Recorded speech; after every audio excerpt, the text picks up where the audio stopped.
Hello everyone, it's the GinDX, and here are my top tips and features that I believe every PS5 user should know about. Hopefully, some of these will help you out, and if you like gaming and PlayStation videos, please subscribe for more. Okay, so when it comes to searching for games on the PlayStation 5, there are three ways you can do it. The first is to manually scroll through all of your content trying to find it. The second is to use the search icon at the top of the screen and then type in some keywords.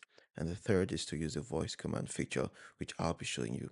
So by saying "Hey PlayStation," it will allow you to ask for a game, an app, and even a few other useful commands. Now, this isn't something that's on by default, so unless you enable it, you might not even know it exists. To switch it on, just go into Settings, Voice Commands, and enable it from here.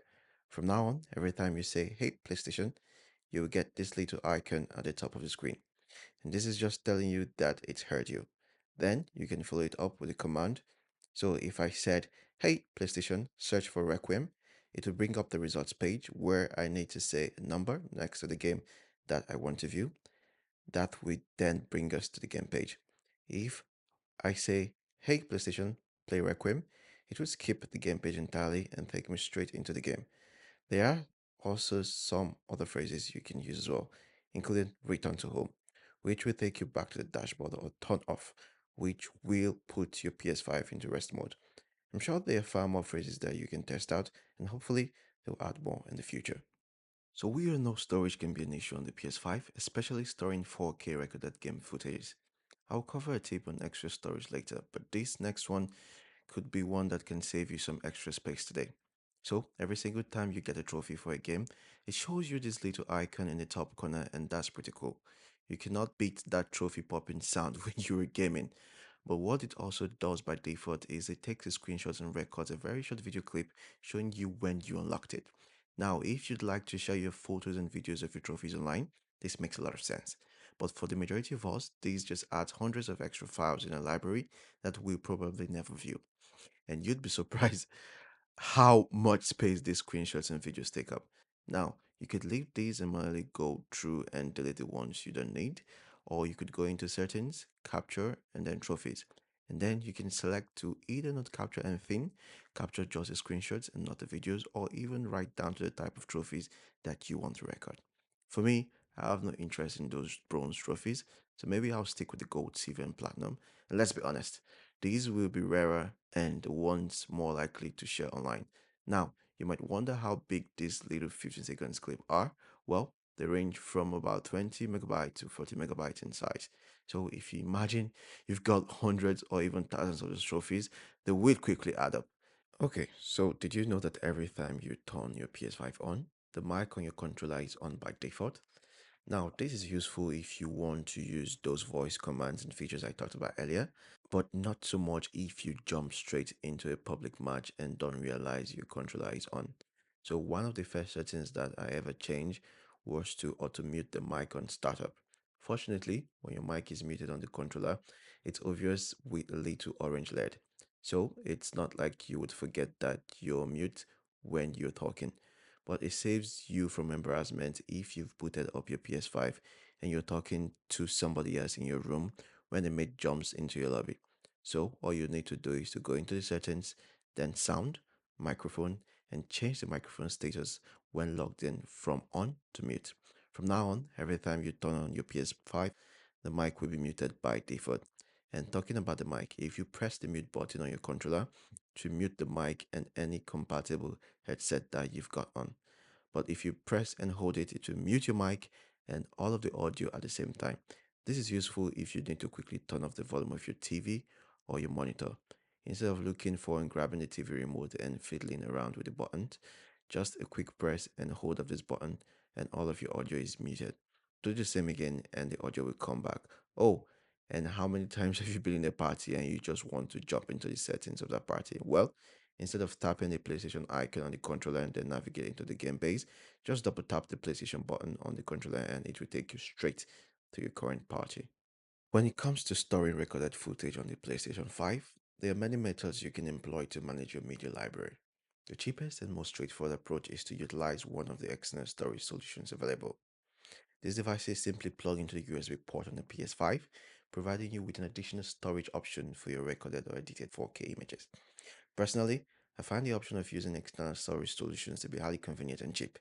It allows me to seamlessly manage my media files and ensures that I always have enough space available for capturing new footage. This next feature I use all of the time, and that's the wishlist button for the games page.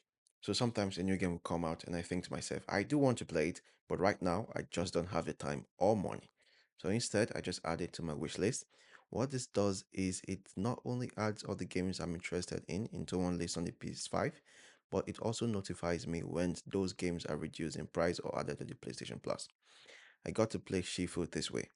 This means I don't need to keep checking back on the store for any sales or discounts, as I'll get notified as soon as it's on sale. Of course, you need to ensure your notifications are enabled, otherwise, you will never know about it. Oh, and I wanted to mention the reviews rating that you can now see on the games. There are no written reviews, but as the ratings can only be submitted by users who own the game, I think this is a good way of seeing what the real game thinks.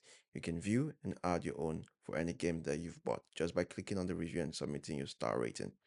It's a cool way to check which games are performing well and those that aren't.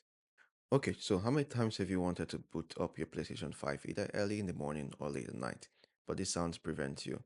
Well, the good news is you can now reduce the volume or disable the beep altogether.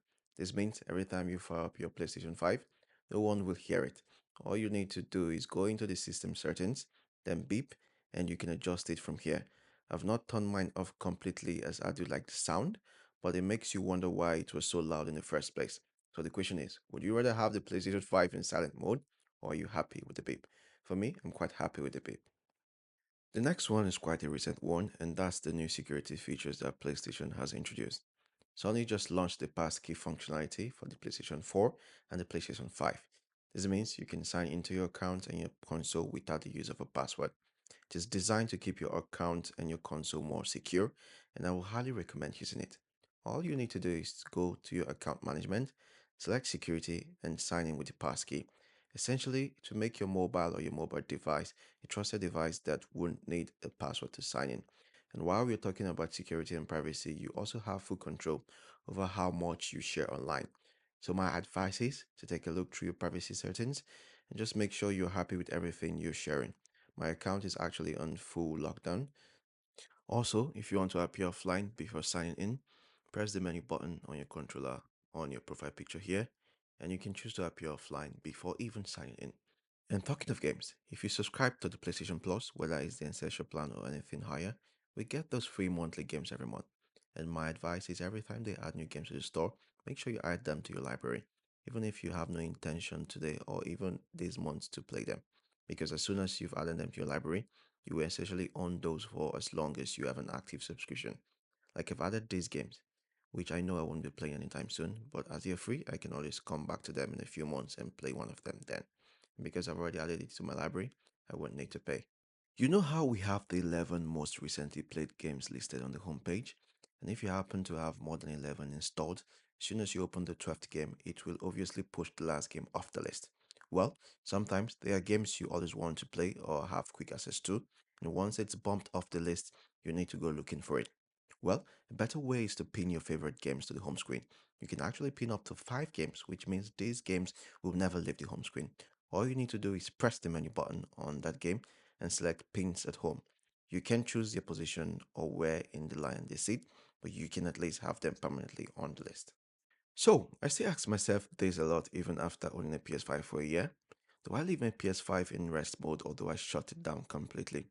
And the answer is it is always in rest mode on weekends when I get to play games, but turn off during weekdays or when I'm not around. The reason for this is it's not only a little bit faster for booting up, but it also means all my games are updated before I come to play them. Seriously, there's nothing worse than knowing you've got a couple of hours to play on the weekend, and as soon as you turn on the PlayStation 5, you're hit with a massive update.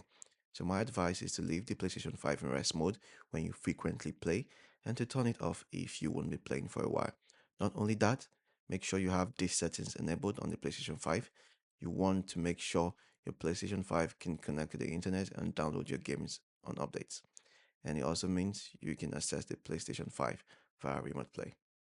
Okay, so you can also control what notifications and pop-ups you see while you're on your PlayStation 5. Of course, It's always great to see new friend notifications or messages coming through, but sometimes you don't want or need to see that distraction while you're playing. So, in the settings, you can drill right down to exactly which notifications you wish to see, either permanently or while you're watching or broadcasting or gaming. Don't forget, if you're using the PlayStation app as well, you mostly likely get these notifications on there anyways, so you might not need to have these on the console as well. Okay, so that was a quick look at some of my top tips and favorite features on the PlayStation 5. Is there a tip that you would recommend or something that I've missed? Now drop a nice PlayStation 5 in the comments and I'll give you a thumbs up for staying right to the end. Well, thanks for watching, and if you haven't already, please like, subscribe, and follow me everywhere. Until next time, stay awesome.